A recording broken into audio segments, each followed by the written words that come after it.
నేను అడుగుతున్న గువ్వాడ శ్రీనివాస్ గారిని ఎమ్మెల్సీ పదవి నుంచి జగన్మోహన్ రెడ్డి గారు తప్పించాలండి. అటువంటి వాళ్ళు ఆ పదవులకు అనర్హులండి. ఆ మాట మాత్రం చెప్పదలుచుకున్నాను. మీరు అక్కడ ఉన్నారండి, సత్యకాలం సత్యలాగా ఎప్పటి మాటలో మాడతారు. అది ఇప్పుడు సిపాయిలు తిరుగుబాటు అప్పటి మాటలు. ఇప్పుడు అంతా కాలం మారిపోయింది. వైసీపీ కాన్స్టిట్యూషనే వేరు. వాళ్ళ కాన్స్టిట్యూషన్ ఎలా ఉంటుందో లక్ష్మణరావు గారు చెప్తారు. ఒకసారి లక్ష్మణరావు గారి దగ్గరికి వెళ్ళాం. లక్ష్మణరావు గారు, మీ రాజ్యాంగం అంతే కదా, అలాంటి వాళ్ళని భుజాన్ని వేసుకొని తిరిగేయటం. వాసుదేవన్ గారు, మీకు పెద్దలకి డబ్బులు అంటే వీక్ష యాజమాన్యానికి హృదయపూర్వక నమస్కారం సార్. నియమ నిబంధనలు అనేది అన్ని పార్టీలకు ఉంటాయి, మా పార్టీలు కూడా ఉన్నాయి. ఖచ్చితంగా దువ్వాడ శ్రీనివాసరావు ఎపిసోడ్ ఎప్పటి నుంచో జరిగిన విషయాన్ని జగన్మోహన్ రెడ్డి గారి పరిధిలో వెళ్ళింది కాబట్టి ఆయన్ని ఇన్ఛార్జ్ నుంచి పక్కన పెట్టారు. ఏమైనా చర్యలు తీసుకోవాలంటే ఖచ్చితంగా తీసుకుంటారు జగన్మోహన్ రెడ్డి గారు. అంతేగాని మీరు సలహాలు ఇస్తే తీసుకున్న స్థాయిలో వాళ్ళు తీసేయండి, వీళ్ళ పార్టీ నుంచి వీళ్ళు. ఆడియో ఫ్రీజ్ అయిందండి. లక్ష్మణరావు గారు మీరు కొంచెం సిగ్నల్ ఉన్న చోట మీరు ఏర్పాటు చేసుకోండి. మళ్ళీ మీ దగ్గరకు వస్తాం. మీ ఆడియో ఫ్రీజ్ అయింది. ఒక మాట జగడం సత్యనారాయణ గారి దగ్గరికి వెళ్దాం, టీడీపీ అధికార ప్రతినిధి. సో జగడం సత్యనారాయణ గారు వచ్చిందా? ఓకే, మీ ఆడియో ఫ్రీజ్ అవుతుంది, చెక్ చేసుకోండి. లేదు, మధ్యలో ఫోన్ వచ్చింది సార్. మాట్లాడండి. ఎందుకంటే ఖచ్చితంగా పార్టీకి ఏ వ్యక్తుల వల్లైనా నష్టం కలుగుతుందంటే ఆ వ్యక్తుల మీద చర్యలు తీసుకోవడానికి జగన్మోహన్ రెడ్డి గారు రెడీగా ఉన్నారు. అలాగే ఈ రోజున ఇంకో విషయం అన్నారు, ఏదైతే పొంగనూరులో జరిగినటువంటి బాలిక విషయంలో జగన్మోహన్ రెడ్డి గారు నేను 9వ తారీఖున వస్తానని ఆయన ప్రకటన చేయగానే అక్కడ ముగ్గురు మినిస్టర్లు, హోమ్ మినిస్టర్ గారు వెళ్ళి ఆ తల్లిదండ్రులతో ఒక స్టేట్మెంట్ ఇప్పించుకున్నారు వాళ్ళకు అనుకూలంగా. మంచిదే, కానీ ఇదేదో ముందు ఆ పిల్ల తప్పడిపోయిన రోజున పోలీస్ కంప్లైంట్ ఇచ్చినప్పుడు ఆ శ్రద్ధ మీరు చూపించుంటే ఖచ్చితంగా ఆ యొక్క పిల్లని మీరు వెతుకుంటే ఆ పిల్ల బతికుండేది కదా. చేతులు కాలాక ఆకులు పట్టుకోవడం అంటే అదే. అంటే ఆ పిల్ల చనిపోయి ఆ పిల్ల యొక్క శవం దొరికిన తర్వాత మీరు స్పందించడం ఏంటంటే, ఒక సినిమా వచ్చిందండి, నార్త్ ఇండియా సినిమా. ఒక ఎమ్మెల్యే, ఒక మినిస్టర్ ఇంట్లో ఆ 2 పనస పనులు 2 కూడా ఆ చెట్టువి ఎవరో తీసుకెళ్ళిపోతారు. దాని మీద పోలీసులు పనిచేస్తారు. కానీ ఆ ఊర్లో 15 మంది అమ్మాయిలు తప్పడిపోతారు, కిడ్నాప్ గురవుతారు. ఆ విషయం పక్కన పెట్టేస్తారు. కానీ ఆ పనసకాయలు వెతకడానికి వెళ్తారు పోలీసులు అందరూ కూడా. 15 మంది అమ్మాయిలు కిడ్నాప్ అయిన విషయాన్ని పక్కన పెట్టేస్తారు. అలా తయారైంది ఆంధ్రప్రదేశ్లో పోలీసు వ్యవస్థని. ఆ రకంగా చంద్రబాబు నాయుడు గారు తీసుకొచ్చారు. అలాగే ఇంకా పివి సునీల్ కుమార్ గారి విషయం అంటారా? పివి సునీల్ కుమార్ గారి విషయంకి వచ్చేసరికి మరి రఘురామకృష్ణరాజు గారు వైఎస్ఆర్ పార్టీలో ఎంపీగా ఉండి ఆయన ఆ పార్టీలోనే మరి జగన్మోహన్ రెడ్డి గారికి వ్యతిరేకంగా మాట్లాడటం, లేనిపోయిన వివాదాలు సృష్టించడం, రచ్చబండ కార్యక్రమం పెట్టి ఆయన ఏదో నేను ఉద్ధరిస్తున్నాను కదని ఏదో ఒక టీవీ ఛానల్ ఏవైతే ఆ టీవీ ఏబిఎన్ ఉన్నాయో ఉదయాన్ని కూర్చొని ఇష్టాసనంగా మాట్లాడటం, తిరుగుబాటునే వ్యక్తపరిచారు. సరే, జగన్ అక్కడ ఏమైనా వాస్తవాలు మాట్లాడారంటే అన్నీ అబద్ధాలే.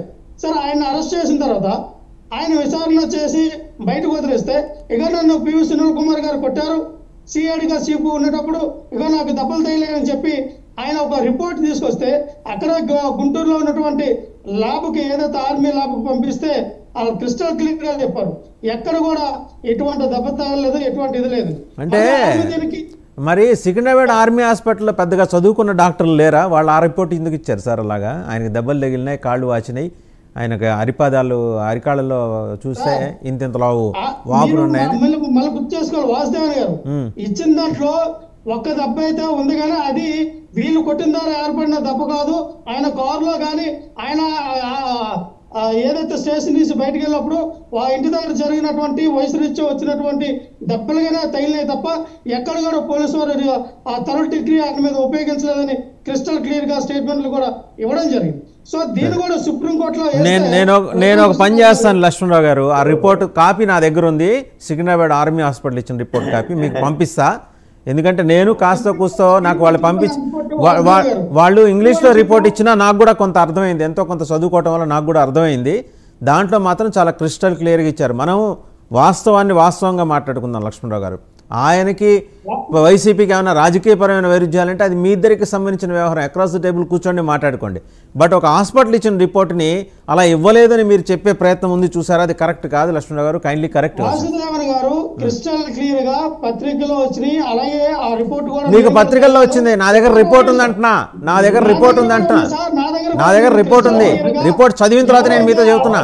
వాసు సార్, గారు నేను మాట్లాడినాను సార్, నా దగ్గర క్రిస్టల్ క్లియర్ గా రిపోర్ట్లు కూడా ఉన్నాయి, నేను కూడా చదివాను. అక్కడ ఈ సుప్రీంకోర్టులో రఘురామకృష్ణ గారు సుప్రీంకోర్టులో ఇస్తే 3 సంవత్సరాలు అది సుప్రీంకోర్టులో నడిచిన తర్వాత దీనివల్ల ఏమి మరి హాని కలగలేదు రఘురామకృష్ణరాజు గారికి అని చెప్పి ఆ కోర్టు దాన్ని తిరస్కరించింది, రిజెక్ట్ చేయడం కూడా జరిగింది. అయినా మళ్ళీ ఈయన ఎఫ్ఐఆర్కి వెళ్ళారంటే దానికి కారణం ఏంటంటే, ఎప్పుడైతే రఘురామకృష్ణరాజు గారిని అరెస్ట్ చేస్తున్నటువంటి విజయపాల్ గారు ఆంధ్ర యొక్క విచారణ సంస్థలో ఉన్నారో ఆయన్ని ఇబ్బంది పెడతా ఉన్నారు.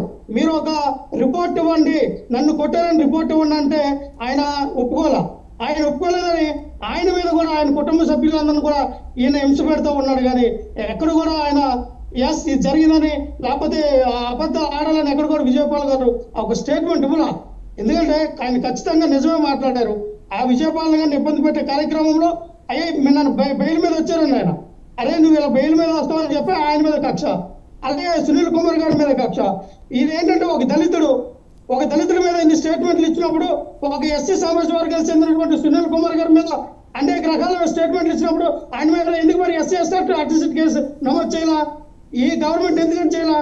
అంటే సునీల్ కుమార్ అనే వ్యక్తి దళితుడు, ఒక ఎయిమ్స్ సంస్థ పెట్టుకుని ఈ రాష్ట్రంలో అనేక రకాలుగా దళితులందరినీ ఉద్యమ పరుస్తూ ఉన్నాడు.